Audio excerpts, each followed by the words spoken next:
ঘুরে বেড়াচ্ছি নানান কারণে, নানান সুযোগ সুবিধার কারণে। আমি সম্প্রতি সৌদি আরবে জেদ্দা দেখেছি সিনেপ্লেক্সের 10টি হল আছে একসাথে, এবং সৌদি আরব সহ সমস্ত পাকিস্তানের হলগুলোতে বাংলা ছবি চলছে। তো সারা বিশ্বব্যাপী কিন্তু বাংলাদেশের ছবি বা কানে কিংবা অন্যান্য জায়গায় আমরা কিন্তু দেখছি ছবিগুলো।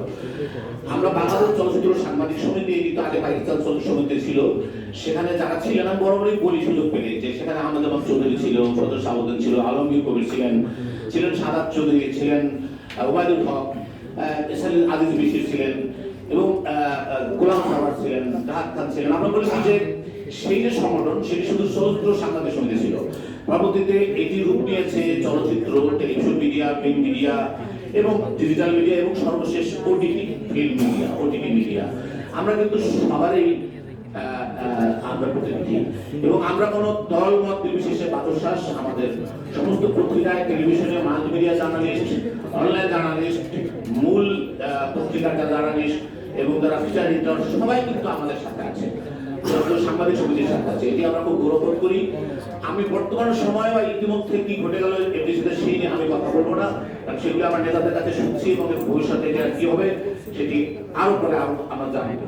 অনেক কিছু হয়ে গেছে, অনেক কিছু হবে, সেই সমাধানগুলো নিয়ে আমি কথা বলছি না এই মুহূর্তে, কারণ সেটা সমাধান হচ্ছে হবে, সেটা প্রতিনিয়ত একটি কারেন্ট প্রসেস। তো আজকের অনুষ্ঠানে কিন্তু আমাদের এখানে বলা হচ্ছিল মাত্র 2-3টি ছবির নাম বলা হচ্ছিল, আশাদ আদনান প্রযোজিত কয়েকটি ফিল্ম, বিশেষ করে রাজকুমার কিংবা বীরবাহার কথা, কিন্তু না, এছাড়াও যারা যে ফিল্মগুলি করা, যে ফিল্ম প্রচুর ফিল্ম করেছে, কিংবা তাজ মার্কেটের প্রচুর হিট ফিল্ম হয়েছে, কিংবা ন্যাচারাল মিডিয়াতে তার ফিল্ম এবং অনেকের পার্সোনাল উদ্যোগে যে ফিল্মগুলি তৈরি হয়েছে বাংলাদেশে, সেগুলো কিন্তু অনেক হিট হয়েছে। আমি বলবো হিট কথাটাই ফিল্মের সাথে যায়। তো আমরা মনে করি যে আমরা যদি বলি আমার পাশে বসা চলচ্চিত্র নায়ক ফেরদৌস এমপি, তার হঠাৎ দৃষ্টি দেখে কি আমরা কোনো ফিল্মে হলের ব্যাপারে চিন্তা করছি? আমি দেখি বাংলাদেশ টেলিভিশন দেখেছিলাম সম্ভবত প্রথম। তো সেই যে ফিল্মের কোনো পর্দা লাগে না, ভালো ফিল্ম হলে সেটা টেলিভিশনে চলতে পারে, ভালো ফিল্ম হলে ওটিটি চলতে পারে, ভালো ফিল্ম হলে চলতে পারে। তবে বেশিরভাগ যদি সাংবাদিক হিসাবে আমি বলবো যে এটি প্রথমত হলে আসা উচিত। আমি নিজে ফিল্ম ডিরেক্টর, আমিও হলেই নিতে চাই, তারপরে আমি সব জায়গায় যাই। এবং আমি চলচ্চিত্র সাংবাদিক সমিতির সভাপতি হিসেবে বলবো, কোন সাংবাদিককে মারধর এবং তাদের হেনস্থা করা, তাদের সেই জায়গায় আমি কোনোভাবে আপোষ করবো না। আমরা চলচ্চিত্র সাংবাদিক সমিতি আপোষ করবো না।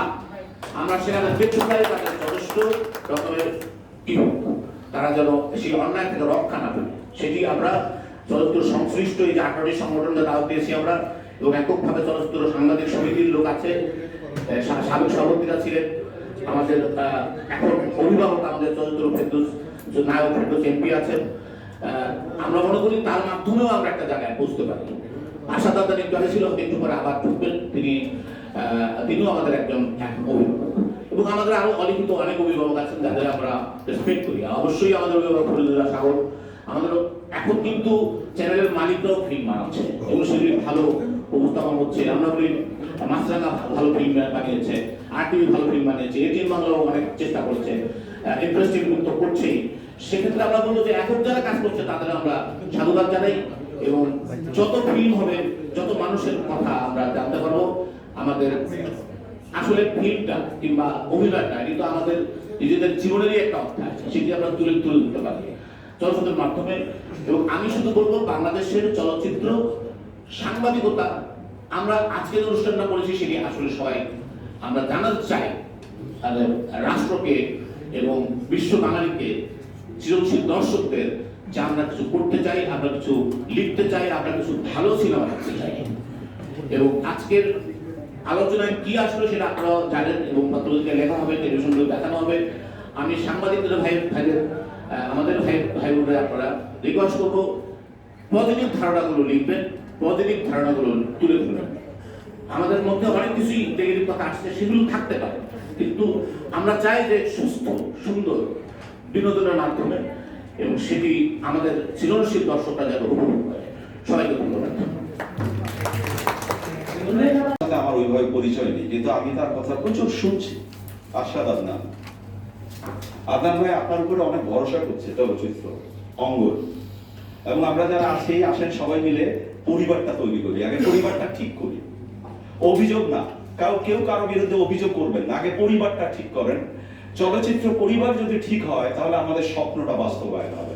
শেষে একটি উদাহরণ দিই, এখানে চয়নিকা চৌধুরী যখন অভিনয় কথা বলছিলেন তখন আপনারা নিশ্চয়ই একটা বিষয় খেয়াল করেছিলেন, অরুণ চৌধুরী তার ভিডিওটা ধারণ করছিলেন। এটি কিন্তু একটা পরিবার, এই পরিবার আসেন সবাই মিলে আমরা ওই পরিবারের আনন্দটাকে, ওই পরিবারের বিশ্বাসটাকে, ওই পরিবারের যৌথতাটাকে একটু ধারণ করবার চেষ্টা করি। আমাদের ভাই আপনি যে অভিযোগটা করলেন সেই অভিযোগটা আপনার কাছেও মনে হবে কোনো অভিযোগ না। বাংলাদেশ চলচ্চিত্র সাংবাদিককে অনেক ধন্যবাদ। আমরা এগিয়ে যাওয়ার চেষ্টা করছি এবং আশা করি এই যে আমাদের প্ল্যাটফর্ম, আমাদের যে কর্মকর্তারা এখন যারা চলচ্চিত্রের দায়িত্ব দিয়েছেন বাংলাদেশ চলচ্চিত্র সাংবাদিক সমিতি, আশরাফ ভাই এবং অন্যান্য যারা আছেন তারা যদি সবাই মিলে সাথে থাকেন চলচ্চিত্রের শুটিং আসবে। আমরা আবার হয়তো একদিন এখানে বসবো, তখন হয়তো এইরকমের আলোচনা আমাদের হবে না। অসংখ্য ধন্যবাদ আপনাকে। ধন্যবাদ রেজানুর ভাই। রেজানুর ভাই সম্বন্ধে বলতে হবে তিনি আমার প্রাতিষ্ঠানিক কর্মজীবনের প্রথম বস।